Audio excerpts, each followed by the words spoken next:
Tell me when y'all ready. Right. All right. Well, obviously we're disappointed we didn't win the series. What I'm not disappointed in is the effort and how hard our players play, which will serve them well. But obviously, as the head coach, my job is to help them get better fundamentally. And if you look at that series, you just look at it top to bottom. You know, pitching, defense, little things, base running, timely hitting. I'm really proud of our guys for coming back. I mean, that guy's the best closer in the country. Somebody just told me we're down 6-0. First time we came back from a deficit like that since the Super Regional. And for some reason today, I have no idea why I wrote this down. I told our guys before the game, and I wasn't trying to be negative, but I'd written down, rejoice when trials come, they will bring strength to your life. So I firmly believe that. It's going to make us better. It's going to make us stronger. It sucks because I felt like we had a chance to win that series, and we had all the momentum. But, unfortunately, those two plays, Matt got a little bit mixed up and had that guy out at first base, and then the look at third base. But I want to I got to do a better job as a head coach, making sure Matt, being in the outfield, knows where to go. We need to keep practicing. When you look at that, when you step on that bag, you got to find me if I want to stop you. So we'll do that. We'll go back to work this week, and we'll be ready for another week at the Bosch. Did you have expectations going into the last two innings after the way the suspended game went at the end? Yeah, I mean, no doubt about it. I'm sure you're going to ask, okay, well, what about the Stokely situation? I mean, I'd do that 10 out of 10 times because I don't think Grant's going to ground to a double play 10 out of 10 times. And obviously we know what Stokely does at times against lefties, hitting under 200.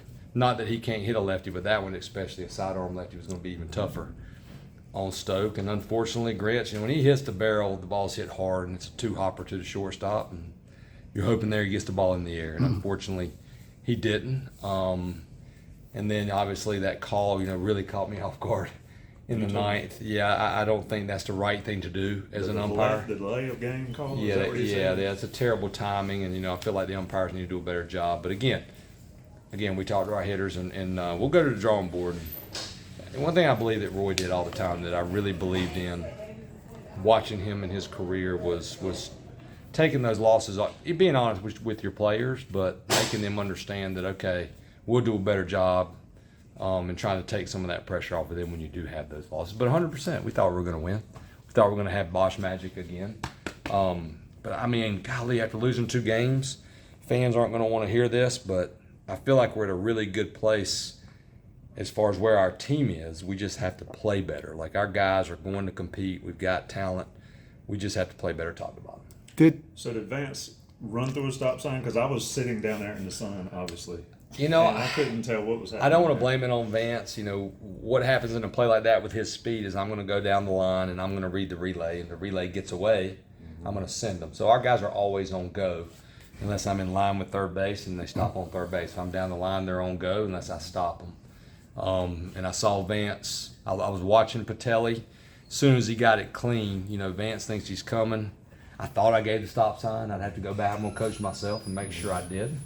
I could not tell watching. Yeah, I mean, he's so dang fast, but he put his head down, and unfortunately, we didn't see it. But again, I have to do a better job right there, and maybe I'll just tackle him next time because I had to move. Yeah. Coach, you kind of talked about last week. You talked about that knockout punch that you guys are looking for, whether it's in innings, the end of a game, or the end of a series. Mm-hmm. And today probably did not go with that idea of finding that knockout punch for the team. But how do you think, especially in the third game of series, how do you think you guys are going to kind of try to come together as a team and overcome that hump of not always taking that third game? Yeah, no doubt. I really believe that, it all starts on the mound, period. And this is coming from a 10-year pitching coach. I'm not just pointing out a player or being negative about a player. We were in every game, and we still didn't get length from our starters. I don't believe anybody went more than 5 innings. Okay, so that tells you, but man, what our bullpen really emerged. I mean, Poston giving it all he got, Pageant. But that's what we'll emphasize on. Okay, challenging Carlson, challenging Bovair, especially those 2 returners. Being honest with them and still trying to build them up, but saying, hey, man, we got to elevate it. Like, this is the time of year where last year, obviously, we were in much worse shape, but where guys started going deeper in games. And I firmly believe they will. But again, we can't give them extra outs. We gave them extra outs today, and it went from a 1-run inning to a 3-run inning. So those are the things. For me, I'm just going to focus on the same thing that we've done here for all these years: fundamentals and repetition. And then you got to trust it when they get in the game, they can do it.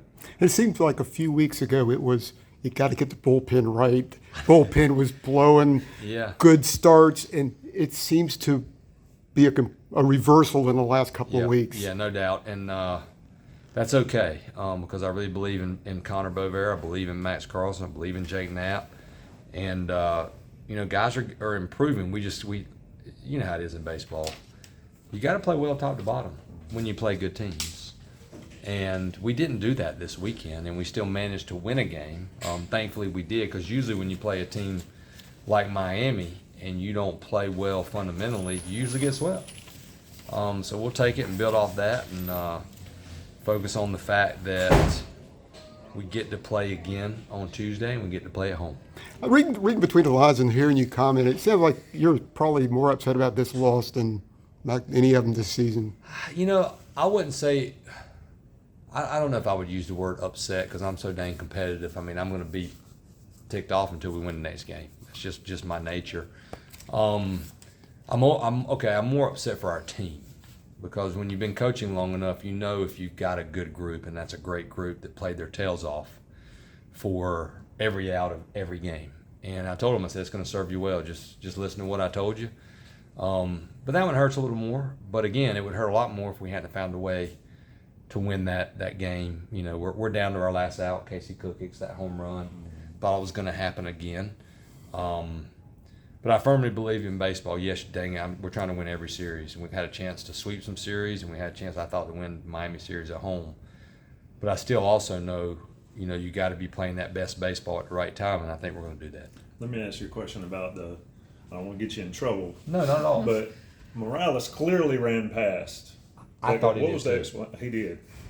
What was the explanation that they gave you there? He said he didn't run past him. Have y'all seen the replay? I was watching it. We watched live. it. Okay. Well, I'll go watch the replay. And unless our eyes deceived him, he was significantly past him. I thought the same thing, and obviously, you bet you're telling them to go back and watch it. Because in the next play, I know. they get a hit, score 2 runs. Correct. Yeah, and still, if we execute fundamentally, he's out at first base. But you're right. I felt like that was the case, and that's their job. These guys, they get paid a lot of money now, and their expectations, they need to be held accountable, and hopefully he made the right call is all I can say. Yeah. I was just wondering what that explanation. Let me ask you about Cook and Stokely's home runs. I mean, those Unbelievable. are some of the biggest home runs for this team this year Yeah. for sure, but in a couple of years. Yeah, no doubt especially about against that guy for Cook. Yeah, no doubt about it. I mean, we have been swept at home, I assume. I'd have to go back and look because they haven't too often. But that's when it's tough, when that happens. And last year, we lose 2 out of 3 at home to Virginia Tech, 2 out of 3 at home, I believe, to Georgia Tech. I don't remember if we lost anybody else at home, but I do know that, if you don't get that game, then all the momentum goes to them. And we had all the momentum, and it was a well-played game. But, man, Casey Cook to step up there against that guy. That dude is something. That dude's a dude. And I think he's going to be in the big leagues quickly. And that tells you all you need to know about Casey Cook. That's a credit to him. Red-shirted, worked his tail off, gotten stronger, level-headed kid, playing great for us. Almost robbed another home run. Well, he did rob it. I think he brought it back, almost caught it. And then Stoke, that was huge for us because that was at the point in the time where we pitched about everybody. If we go another inning, it don't look great for the Heels. So that's a credit to Big Stoke to have that big swing of the bat. Appreciate it. Okay. Monday mornings, not